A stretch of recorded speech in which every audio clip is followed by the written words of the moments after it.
While some scientists engineer shiny new consumer goods for an eager public, Harvard psychologist F Skinner seeks nothing less than the engineering of human nature.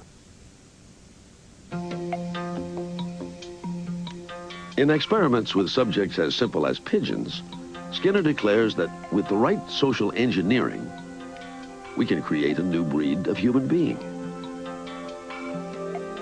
Skinner is firmly in the behaviorist tradition pioneered by John Watson in the 1920s. Like Watson, Skinner contends that with the right tools, we can predict and control behavior. Skinner really inherited the mantle from Watson of behaviorism in this country. But it's kind of interesting to think about how there's a subtle difference in the way they went about it. Watson, as we know, ended up becoming an advertising executive, ended up embracing the American value system as it existed. Skinner was different. Skinner was a visionary. Skinner felt that through behaviorism, he could influence the world towards a greater humanity.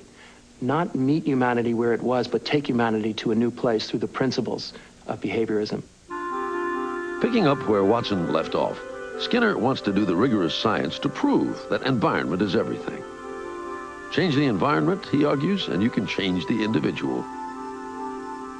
Or in Skinner's case, the pigeon. Skinner himself was a born gadgeteer. He had, in his own early years, as a boy, for example, he developed ways of sorting ripe, I think it was cranberries, from unripe cranberries. He invented a cannon that would shoot things over his neighbor's fence. This was the kind of man he was. He was developing new ways to do everyday things in ways that were more comfortable, more efficient. During World War II, Skinner had developed a pigeon guidance device for the U.S. military. While the Russians had dogs carrying bombs, and the Swedes had seals to blow up mines, Skinner had a plan of his own. Teaching pigeons to guide missiles to an enemy target. At the time, however, the military had no missiles to guide. But Skinner's pigeon research did not go to waste. He develops a system called operant conditioning to prove that a behavior will be repeated by a subject when rewarded. Repetition leads to reinforcement. Reinforcement to changes in behavior. This hungry pigeon is moving about more or less at random.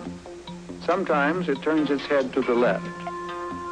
When it does, we reinforce that movement by giving the pigeon access to a dish of grain.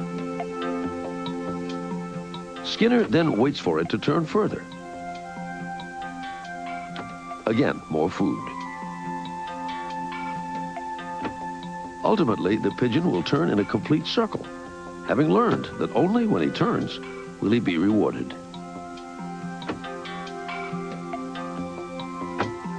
What Skinner was able to do in very carefully controlled studies with animal models was they demonstrate that whole chains of behaviors could be built step by step so that literally you could teach a pigeon to do complicated behaviors that no one would have predicted possible. And Skinner believes that if it works for pigeons, why not people? In Skinner's mind, behavior is behavior, up and down the evolutionary scale, and it is all learned. One of the great successes is in education. People are taught to do more complicated tasks than anyone had thought possible by breaking down behavior into small steps and giving positive reinforcement along the way.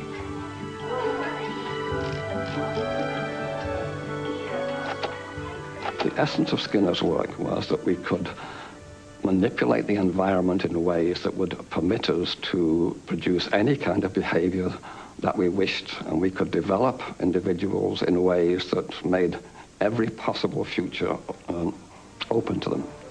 The idea that anything is possible